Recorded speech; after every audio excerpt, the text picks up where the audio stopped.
السلام عليكم ورحمة الله وبركاته. نحمده ونصلي على رسوله الكريم. أما بعد، فقد قال الله تبارك وتعالى في كلامه المجيد وفي الفرقان الحميد. أعوذ بالله من الشيطان الرجيم. بسم الله الرحمن الرحيم. سبحان الذي يسرى بعبده ليلا من المسجد الحرام إلى المسجد الأقصى الذي باركنا حوله لنريه من آياتنا إنه هو السميع البصير إلى آخر آيات. وقال رسول الله صلى الله عليه وسلم: لا يؤمن أحدكم حتى أكون أحب إليه من والده وولده والناس أجمعين، أو كما قال عليه الصلاة والتسليم. وقال الله تبارك وتعالى آية شان حبيبي محمد صلى الله عليه وسلم: إن الله وملائكته يصلون على النبي يا أيها الذين آمنوا صلوا عليه وسلموا تسليما.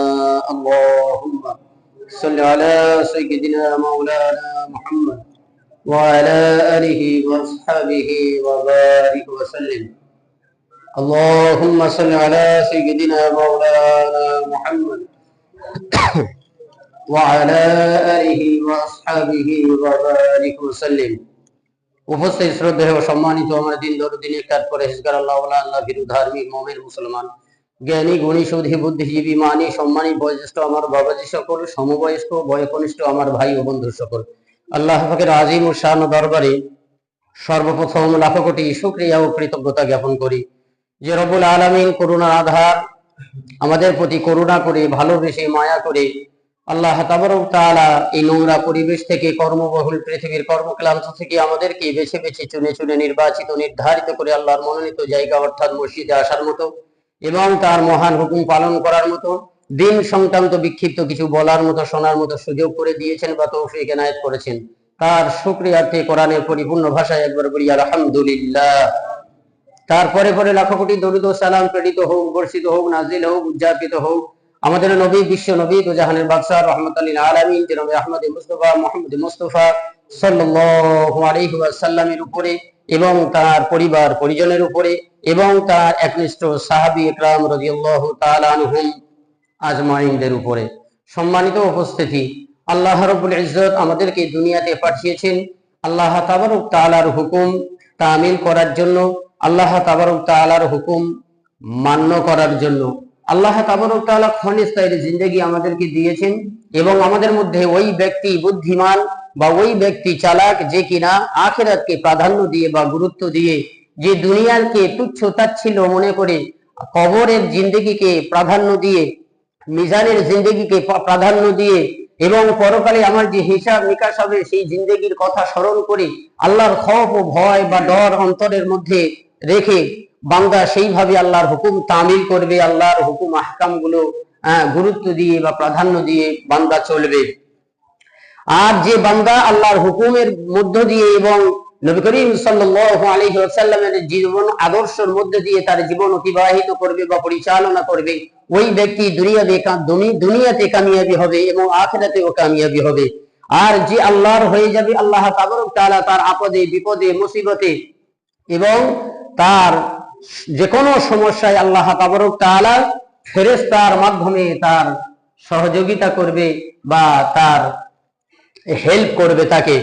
তো আল্লাহ তাবারক তাআলা ক্ষণস্থায়ী জিন্দেগি আমাদের দিয়ে দুনিয়াতে পাঠিয়েছেন। যে কোনো মুহূর্তে এই জিন্দেগি শেষ হয়ে যেতে পারে, এই জীবন প্রদীপ নিভে যেতে পারে বা এই জীবন পরিস্তব্ধ হয়ে যেতে পারে। আমরা যতক্ষণ চলবো, যতক্ষণ বলবো, যা কিছু করবো, এক কথা আমার আপাদ মস্তক সব কিছু আল্লাহর হুকুমের উপর দিয়ে এবং নবী করিম সাল্লাল্লাহু আলাইহি ওয়াসাল্লামের নীতি আদর্শের মধ্য দিয়ে হতে হবে। কিন্তু বর্তমান সময়ে যদি সমাজের দিকে তাকালে বা তাকানো যায়, দেখা যায় যে মানুষ আমরা নামধারী মুসলমান, কামধারী নয়। আমরা আবেগ দিয়ে ইসলাম চালাতে চাই, বিবেক দিয়ে নয়। এখন সমাজটা এইরকমই হয়ে গেছে যে প্রতিটা আমলের ক্ষেত্রে দেখা যায় শুধু আবেগ আর আবেগ, সেখানে বিবেকের কোনো লেশ মাত্র নেই। তো আবেগ দিয়ে ইসলাম চলে না, বিবেক দিয়ে ইসলাম চালাতে হয়। আমার নবী যেটা বলেছে, আমার নবী যেটা করেছে, আমার নবী যেটা করতে বলে গেছেন, আল্লাহর হুকুম যেটা করা বলা হয়েছে, যেটা করতে বলা হয়েছে, যেটা আমাদের কি বলে নিষেধ করেছে, আমাদের উপরে আদেশ করেছে, সেইগুলোকে আমাদেরকে ফলো করে চলতে হবে আর চলা দরকার। যদি আমরা মন চাই জিন্দগি যাপন করি বা মন চাই জিন্দগি আমরা চালাই, তাহলে আমরা নিজেই নাকাম হয়ে যাব, বেকার হয়ে যাব। আল্লাহ তাবারক তাআলার কাছে আমাদের কোনো মূল্য থাকবে না, না আমাদের কোনো নেক আমলের, যেটা আমরা নেক আমল মনে করে করছি, ভালো মনে করে করছি, তার কোনো সেখানে ফজিলতই পাবো না, আমরা বেকার হয়ে যাব। এই কারণের জন্য প্রসঙ্গ কথা আমি দু চার কথা বলতে চাই। যে বর্তমান যে মাস চালু হয়েছে বা চাঁদ চালু হয়েছে, রজবুল মুরাজ্জব, অত্যন্ত গুরুত্বপূর্ণ মাস। এ মাস হচ্ছে আল্লাহর মাস। কার মাস? এ মাস আল্লাহর মাস। আল্লাহ তাবারক তাআলা বলেন যে এই রজব মাস হচ্ছে আমার মাস, শাবান মাস হচ্ছে আমার নবীর মাস, আর রমজান মাস হচ্ছে আমার বান্দার মাস।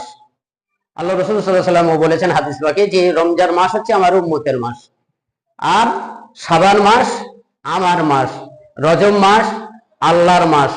তো বান্দা এই রজব মাস থেকে যে আমাদের আগামী জীবনে বা আগামীতে আমাদের সামনে যে রমজানুল মুবারক মাস আসছে, অত্যন্ত ফজিলতপূর্ণ বরকতময় মাস আসছে, সেই মাসের জন্য এখন থেকে আমাদের প্রস্তুতি নেওয়ার দরকার। কিতাব পড়লে পাওয়া যায় যে বুজুর্গান ইকরামগণ তারা এই রমজানের প্রস্তুতি 6 মাস আগে থেকে নিতেন, যে সামনে আমার রমজান আসছে। আর নবী করিম সাল্লাল্লাহু আলাইহি সাল্লাম থেকে এটা স্পষ্ট হাদিস, সহিহ শুদ্ধ, যে যখন রজব মাস এসে পৌঁছাতো বা আল্লাহ রাসূল সাল্লাল্লাহু আলাইহি সাল্লাম যখন রজব মাস পেতেন, তখন বেশি বেশি কাসরাতের সঙ্গে এই দোয়া পড়তেন, আল্লাহুম্মা বারিক লানা ফি রজবা ওয়া শাবানা ওয়া বাল্লিগনা রমাদান। হে আল্লাহ, আমাকে রজব মাস আর শাবান মাসের বরকত দান করুন। কি দোয়া করতেন আল্লাহ নবী? হে আল্লাহ, আমাকে এই রজব মাস আর শাবান মাসের বরকত দান করুন, আর সামনে যে রমজান মাস রয়েছে ওই রমজান মাস পর্যন্ত আমাকে পৌঁছে দিন। সুবহানাল্লাহ, কত বড় দোয়া! যে রমজান মাস এত বড় গুরুত্বপূর্ণ মাস, এত বড় ফজিলতপূর্ণ মাস, এত মর্যাদাশীল মাস, এই মাসকে কেন্দ্র করে, এই মাসকে উপলক্ষ করে অনেক কিছু রহমত আর বরকত বান্দার জন্য খুলে দেয়া হয়েছে। এই কোরআনুল হাকিম যে এসেছে এই রমজান মাসে এসেছে। কোরআনুল হাকিম কোন মাসে এসেছে? এই রমজান মাসে এসেছে। এবং রমজান মাস যে ব্যক্তি কাছে পেল, তার জীবনের সমূহ গুনাহ মাফ হয়ে গেল। কিন্তু যে ব্যক্তি রমজান মাস কাছে পাওয়া সত্ত্বেও আর নিজের গুনাহ খাতাকে মাফ করাতে পারলো না, তার উপরে বা তাদের উপরে লানত করা হয়েছে বা বদদোয়া করা হয়েছে। কি বদদোয়া করা হয়েছে? যে ওই ব্যক্তি ধ্বংস হয়ে যাক, ওই ব্যক্তি ধ্বংস হয়ে যাক, যে কিনা রমজানুল মুবারক মাস, এমন একটা বরকতপূর্ণ মাস কাছে পেল, আর ইবাদত বন্দেগী করে নিজের গুনাহ খাতাকে মাফ করাতে পারলো না, এবং জান্নাতের হকদার হতে পারলো না, আল্লাহর রাজামন্দি হাসিল করতে পারলো না, ওই ব্যক্তি ধ্বংস হয়ে যাক। জিবরিল আমিন বললেন এই কথা আল্লাহর নবীর কাছে, আর আল্লাহর নবী বললেন আমিন। তাহলে এটা কি কবুল না হয়ে থাকতে পারে? আমিন বলার আগে তো আল্লাহর খাতায় লেখা হয়ে গেছে। তো রমজান মাস এইরকম বরকতপূর্ণ মাস, আর সেই রমজান মাসের সূচনা হচ্ছে, প্রস্তুতির মাস হচ্ছে এই রজব মাস। এই রজব মাস, যেমন সাপোজ এক্সাম্পল, এই রজব মাস হচ্ছে আমাদের বীজ রোপণের মাস। এই রজব মাস কিসের মাস? বীজ রোপণের মাস। আর শাবান মাস তার পরিচর্যার মাস। শাবান মাসে আমরা পরিচর্যা করব, যেমন সাপোজ আমরা চাষ করি, তো এই রজব মাসে চাষ করলাম এবং শাবান মাসে গিয়ে তার পরিচর্যা করলাম, আর রমজান মাসে গিয়ে তার ফসল কাটবো। রমজান মাসে গিয়ে তার ফসল কাটবো। আর যদি এই পদ্ধতিগত না করতে পারি, তাহলে আমার জন্য কি বলে ক্ষতি আর ধ্বংস আর লানত করা হয়েছে। সম্মানিত উপস্থিতি, এবং এই মাসকে কেন্দ্র করে বা উপলক্ষ করে সেগুলো খুতবার মধ্যেও বলা হয়েছে যে আমরা কিছু সওয়াবের নিয়তে, সওয়াবের আশায়, একটা সামাজিক রেওয়াজ রীতি প্রথা পন্থা আমাদের সমাজে অনেক রয়েছে, যেগুলো কি বলে ভ্রান্ত বা কুসংস্কার। তো এই রজব উপলক্ষ করে আমাদের সামাজিক ভাবে কিছু জিনিস চালু আছে। কিছু জিনিস কি চালু আছে? ইবাদত করতে কারোর মানা নেই, যে কোনো ইবাদত যে কোনো ভাবে, যে কোনো টাইমে, যে কোনো বারে, যে কোনো সময়ে মানুষ করতে পারে, কিন্তু ইন্নামাল আমালু বিন্নিয়াত, প্রত্যেকটি আমল তার নিয়তের উপরে দারমাদার করে বা ডিপেন্ড করে। তো আমি নিয়ত যদি নির্দিষ্টভাবে করি যে রজব মাসে রোজা রয়েছে, জরুরি, এটা করতে হয়, করতে হবে।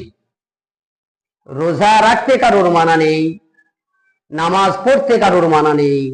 সারা বছর ধরে মানুষ রোজা রাখুক, সারা বছর ধরে মানুষ দান খায়রাত করুক, সারা বছর ধরে মানুষ নামাজ পড়ুক, এতে কোনো বাধা নিষেধ নেই। কিন্তু যখন আমি কোনো দিনক্ষণ নির্দিষ্ট করে সেটাকে জরুরি মনে করব, সে কথাই খুতবার মধ্যে বলা হয়েছে। তো এটাই হাদিস পাকে নিষেধ করা হয়েছে। এবং এক সাহাবী থেকে রওয়ায়াত, তিনি বলেন, আমি আমিরুল মুমিনিন খলিফাতুল মুসলিমিন ওমরে ফারুককে দেখেছি, হ্যাঁ, তাকে দেখেছি যে রমজান মাস কি বলে রজব মাসে কেউ যখন রোজা রাখতো, তো যতক্ষণ পর্যন্ত সে পানাহার না করত, ওমরে ফারুক তার হাতে প্রহার করতেন। কি করতেন? কোন মাসে? রজব মাসে।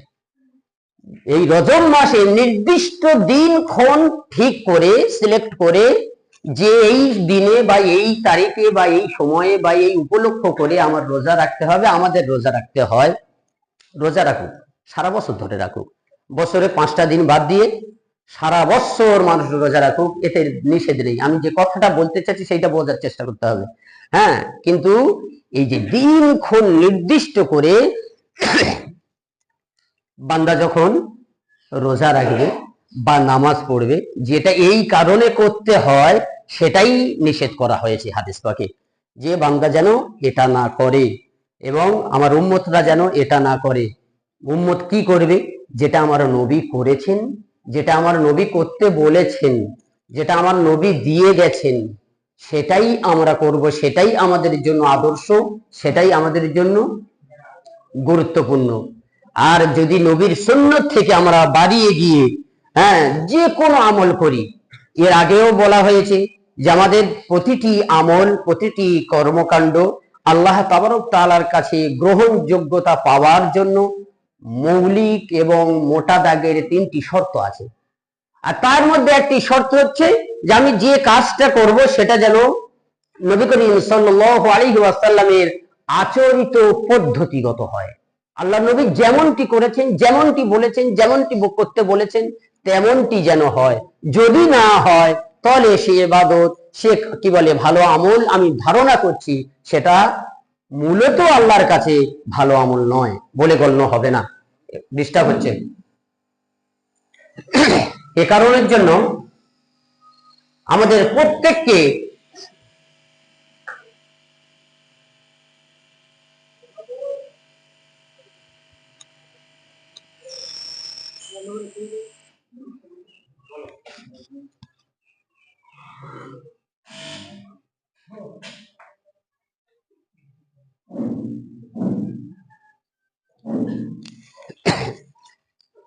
সম্মানিত উপস্থিতি, এদিকে মনোনিবেশ করি যে আল্লাহ তাবারক তাআলা আমাদের জন্য যে হুকুম করেছেন সেইভাবে আমাদের মানতে হবে। মা আতাকুমুর রাসূলু ফাখুযুহু, আল্লাহ তাবারক তাআলা বলছেন যে আমার রাসূল তোমাদেরকে যেটা দেয় তোমরা সেটা গ্রহণ করো।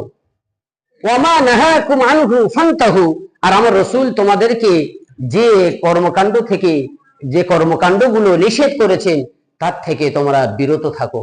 আমার রাসূল যেটা করতে বলেছেন, যেটা তোমাদেরকে দিয়েছেন, সেটাই তোমরা গ্রহণ করো, কবুল করো। আর যে যার থেকে নিষেধ করেছেন সেটাই, তার থেকে তোমরা বিরত থাকো। সম্মানিত উপস্থিতি, এ কারণের জন্য সংক্ষেপে আমার বলার উদ্দেশ্য যে আমরা প্রত্যেকে হ্যাঁ, এখন থেকে আমরা সচেতন হই, সজাগ হই, আর আল্লাহর হুকুম আহকামের দিকে ফিরে আসি। আল্লাহর ঘর মসজিদকে আবাদ করি, নিজেদের মধ্যে কি বলে দ্বন্দ্ব, দ্বিধা, বিভেদ, হিংসা, বিদ্বেষ, ক্রোধ, লোভ, লালসা এগুলো আমরা ত্যাগ করি। এগুলো হচ্ছে শয়তানের খসলত।